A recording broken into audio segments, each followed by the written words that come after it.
Good morning, televiewers, and happy Thursday. You are on to your favorite bilingual program, The Brief, which is dedicated to the review of striking headlines in the papers. On today's edition of the program, we are bringing to you the recent decisions or tough measures taken by Transport Minister Jean-Enes Ngale BBL to curb accidents across routes or along national routes in the country. We shall equally talk about what is happening with the international tech entrepreneur Rebecca Enonchong, who is currently being detained at the Bonanjo Legion or Gendarmerie Legion here in the nation's economic capital, Douala. We shall also talk about violence that has erupted in the far north region of the country, precisely in the Logon and Shari division, where at least 26 persons have died so far following confrontations between tribes or communities in that part of the country. Let's find out what the French newspapers have for us this morning with Etape Quentin. Bonjour Etape. Bonjour Lasha. It's a cool Thursday in Douala.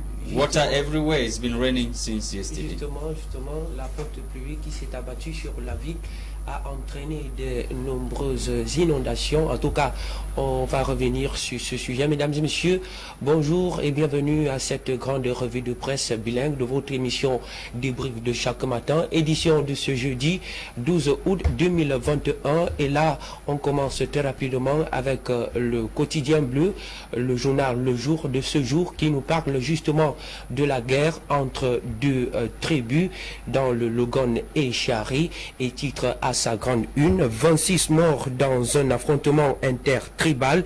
À la page 2 de ce numéro en kiosque ce matin, l'on peut constater que ce chiffre n'est que le bilan provisoire d'un conflit qui oppose deux ethnies, les Mousgoum et les Arabes Chouas. C'est quoi la pomme de discordance? En tout cas, je vous invite à parcourir le journal pour en savoir plus. Plus loin, au pied de sa une, le même journal indique que Rebecca Enonchong est en garde à vue à Douala. La célèbre femme d'affaires a été arrêtée mardi dernier parce que accusée d'outrage à magistrat. Une information à retrouver bien sûr à la page 2 de ce numéro. Présent en kiosque ce matin, poursuivons avec le quotidien Éco Santé pour parler justement de la santé. Variant Delta, un Covid-19 dangereux et plus transmissible. C'est d'ailleurs le titre que le journal consacre à sa grande une de ce matin. Selon nos confrères, il présente certaines mutations qui permettent au virus d'adhérer plus aisément aux cellules humaines. Ceci étant, le variant Delta infecte beaucoup plus que les autres variants. Les malades présentent une charge virale 1000 fois plus élevée que la première souche. Au regard de cette situation, le ministre de la Santé publique, Madaouda Malachi, appelle tous les Camerounaises et les Camerounais à la vaccination, une meilleure méthode pour endiguer les formes sévères du variant Delta. Un dossier à retrouver dans les colonnes de la page 6 de ce journal en kiosque ce matin. Fermons ce tabloïd pour ouvrir un autre, le quotidien L'économie, qui nous transporte justement et naturellement dans l'économie et poste à sa grande une organisation les dossiers qui attendent les chefs de l'État de la CEMAC à Yaoundé le 18 août 2021. Ils vont se réunir sur convocation de Paul Biya, président en exercice de la communauté économique et monétaire des États de l'Afrique centrale.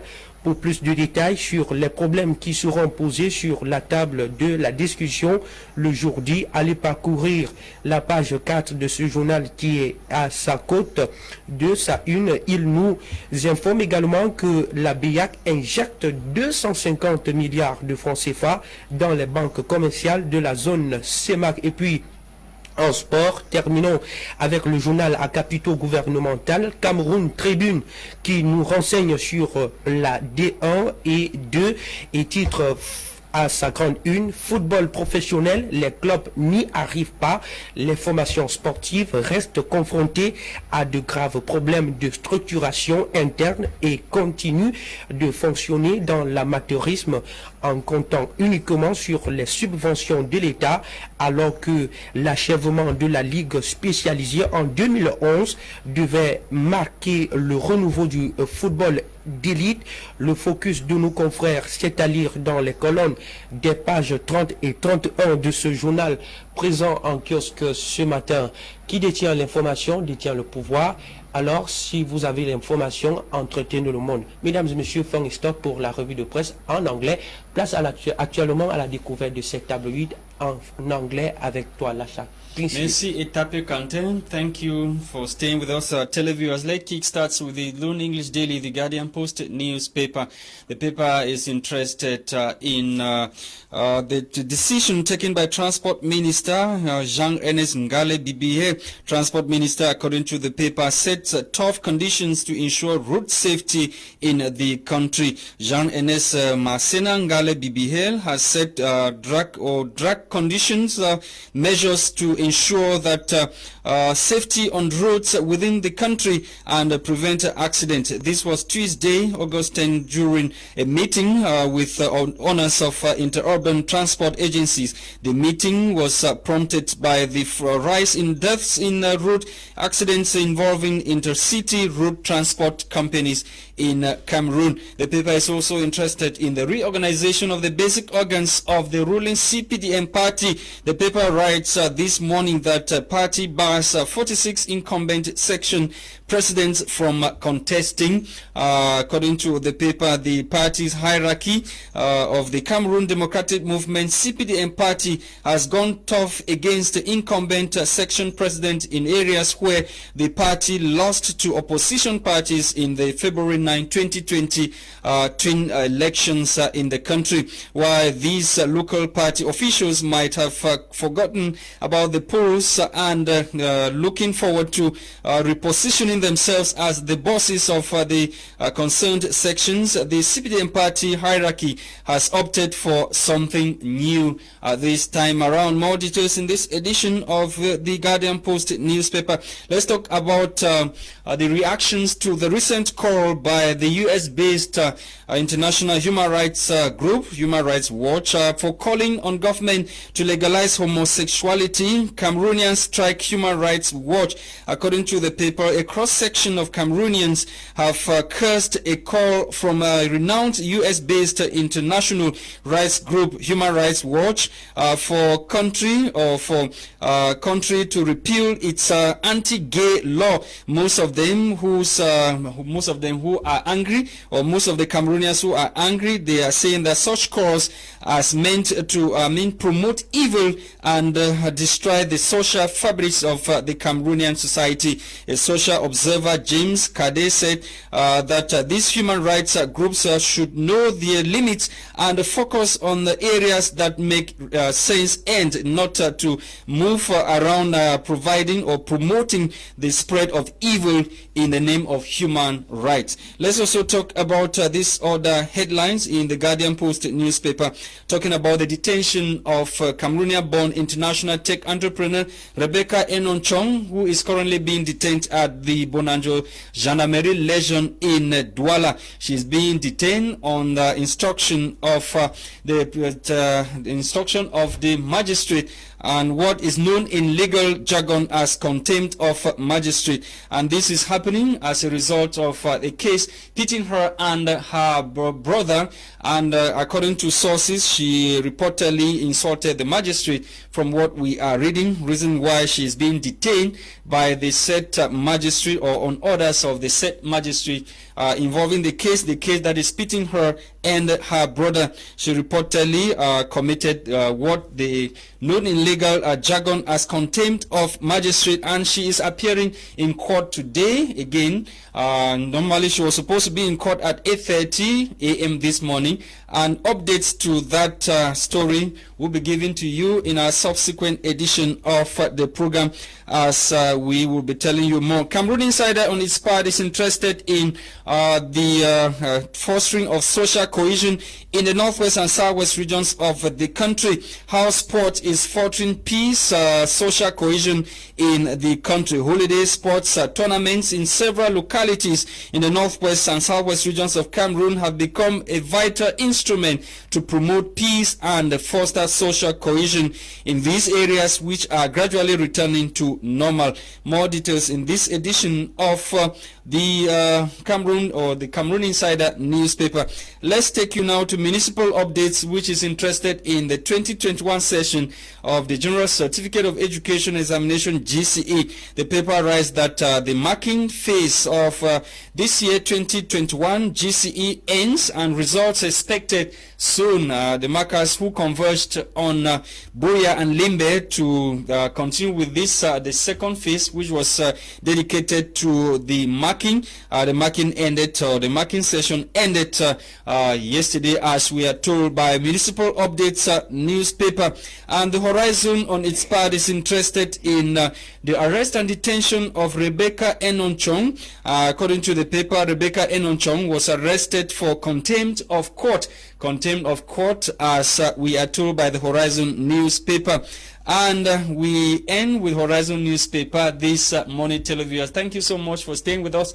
Let's go back to the discussion. This time around, we are receiving Joy Ngong of the English desk. She's here with us this morning. Good morning, Joy, and welcome to the program. Good morning, Lasha Kingsley. Thank you so much. Okay, let's begin rapidly with this headline in the Guardian Post newspaper, talking about tougher measures that have been taken by the Minister of Transport, Jean-Ernest Ngale Bibihel, after an upsurge in the the number of deaths along national routes in the country. We are told by the Guardian Post newspaper that Transport Minister has set forth some measures like the imposition of seat belts in these transport vehicles that are plying major national routes in the country. What do you have to say to this measure? Do you really think that this measure can yield fruit?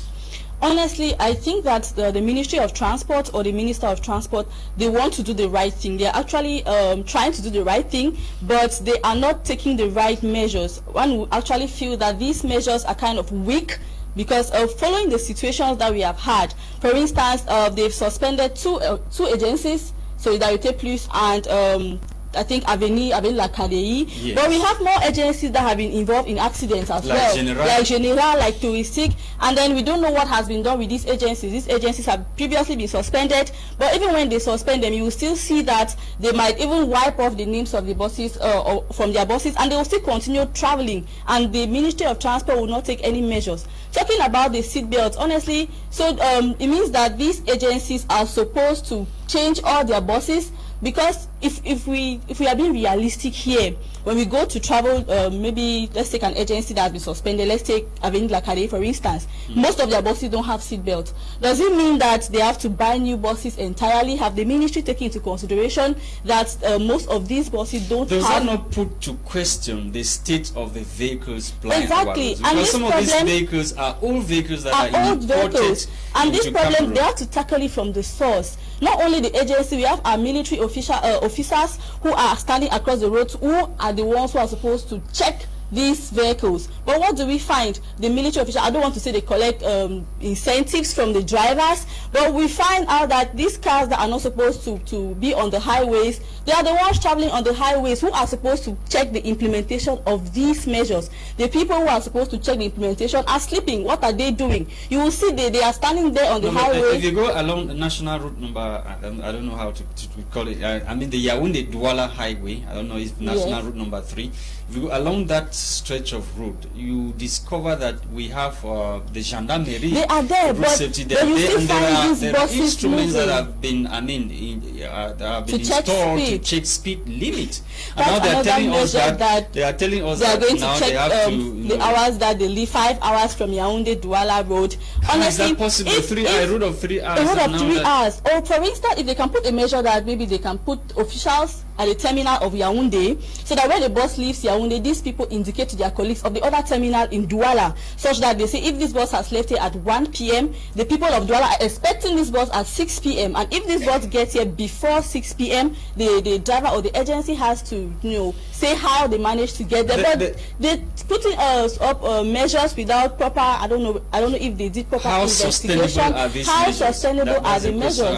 Who is going to see the implementation? I don't think that these measures are coming. And then we have the problem of roads as well. They have not solved the problem of roads, but they are trying to solve the problem of the agency. There are many causes of accidents which are not only the agencies. Often you always see the Ministry of Transport blaming excès de vitesse. They are blaming the excess. drivers. We have to check our roads as well. We have very small roads.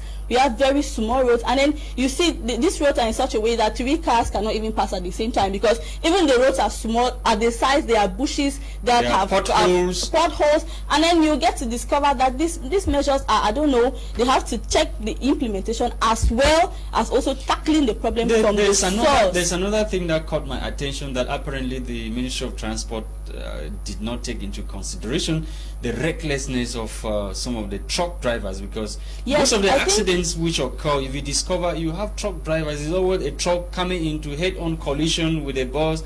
So what are they doing to ensure that? Because some of these truck drivers, they believe that the route is actually meant for them and no other person is supposed to use the route. I think the Ministry of Transport have measures that are in the pipeline for that, because if you see the resolutions from that meeting, I think that he said he's going to revisit the activities of truck drivers. So we believe that in the days ahead, the Ministry of Transport will put forth measures to check the recklessness of these truck drivers, to check that they are being careful, they are respecting the highway codes, because these accidents are really a call for concern. It's really becoming a call for concern throughout, not only Yaoundé, Douala, major highways. So we believe that the Ministry of Transport is actually taking into consideration these truck drivers as well as the public transport agencies. Okay, Joy, before I give the microphone to Etape Quentin, let me find out from you. Cameroonians are so bitter following calls by this US-based international rights group, Human Rights Watch, saying that Cameroon should, legalize homosexuality. Many Cameroonians have accused or are attacking the said NGO,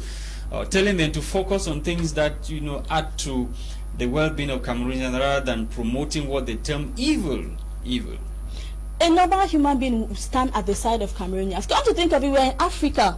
And in Africa, we have our culture. You are admiring a man. We are not in the white man's world. The Human Rights Watch to focus on the problems of the maybe humanitarian aspects. Probably there is killings in the far north region. There is killings in the northwest and southwest. The Human Rights Watch should focus on that and leave Cameroonian problems of homosexuality to Cameroonians. The Human Rights Watch will not tell the white man to legalize polygamy. I don't think the Human Rights Watch has told the white man to legalize why are they so concerned? Why are they so concerned about this issue? They are trying to in the African culture, men get married to women and they produce children. Africans don't believe in men getting married to men. What is even the women getting married to women? What of what purpose? If you want to even take biblically speaking, you will not find where in the Bible they will tell you that a man got married to a man. Adam did not get married to Adam.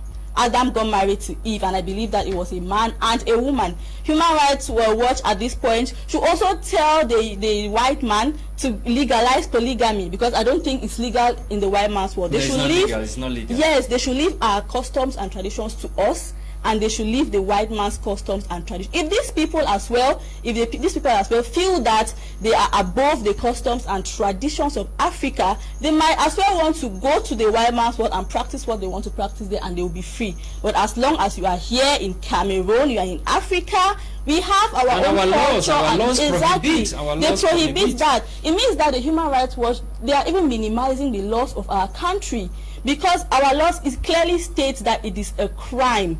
So if the Human Rights Watch wants to plead with the government to legalize, it means that they are at some point they are minimizing that should the be addressed laws to the lawmakers. They should tell the parliamentarians to do that, and I think that the parliamentarians, of course, they are representing the people elected them. Exactly. They will not go to that parliament, to the glass glass house to to legalize such practice. Thank you, Joy. Etape Quentin, we are told that the virus COVID-19 virus has been detected by the Centre Pasteur in Yaoundé, and a letter has been addressed to the Minister of Transport, Minister of Public Health rather. Voilà, maintenant parlons santé avec Eco Santé qui nous renseigne justement que la nouvelle forme du coronavirus, le variant Delta, est très dangereuse et bien très dangereux autant pour moi que son taux de contamination s'accélère à une vitesse très remarquable. Alors sur le plateau, j'ai envie de poser la question à notre journaliste, voilà, quelle analyse ou bien quelle suggestion, quel est le conseil qu'on peut donner aux Camerounais en ce moment où on assiste à une montée vertigineuse, n'est-ce pas, de ce variant Delta. Puisque le ministre de la Santé dit qu'il faut se vacciner. Well, I think that this variant is being discovered in Cameroon at a time when the country is really putting measures in place such that we can eradicate the virus completely in our country. And if they are detecting this variant now, it only means that Cameroonians should be more careful. Cameroonians should be watchful. I think that Cameroonians have really taken this thing lightly. They have taken the issue, the preventive measures that government put in place, they have taken it too lightly, such that you even walk on the streets now, people are telling that Eskia Corona or Cameroon. So I think that people should take this seriously, because if this is coming from the director of Central Pasteur, I believe she knows what she's talking about. 13 cases, I think 13 to 15 cases, it is enough to worry about. And from the reports that we are getting, the variant actually spreads rapidly. It's very dangerous. Yes, it is very, very detrimental. So this is coming at a time when Cameroonians have to put their preventive measures at the back of them. They have to be working with their face masks. They have to make hand sanitizers their best friends, because if this variant actually spreads, then Cameroon is in for a tough fight. Yes, and we believe that our Ministry of Health in the days ahead is going to come up with measures, more intensive measures that Cameroonians have to respect, because this is something that we don't joke with. Coronavirus kills, it is a reality, and Cameroonians already have to have that mindset that this is actually a reality. They should stop joking. So some people think that Cameroonians are very negligent as well as reckless. How are you going to go about this? Because most of them, they still think that we are still at that level of child's play when it comes to COVID-19 with this new variant now. We are not. If you are out there and you still think that it is a joke, you should start rethinking, because we have gotten to a stage where if they are discovering one of the original variants of the virus here in Cameroon, in Garua in the north, then before we know, people travel every day. Before we know it, will get to Yaoundé and then probably Douala, and then it spreads throughout the entire country. People have to bear in mind that this is a reality, and they start taking their preventive measures seriously. Thank you, Joy Ngong, for coming on today's edition of the program. We're glad to have you on our platform for the very first time. Thank you so much for coming. Etape Quentin, we've come to the end of today's edition of the program. Thank you to televiewers for taking out time to watch this edition of the program. And of course, the program was produced by Christain Tebong for presentation. We've been Etape Quentin and myself, Lasha. Tomorrow is another day. Bye-bye.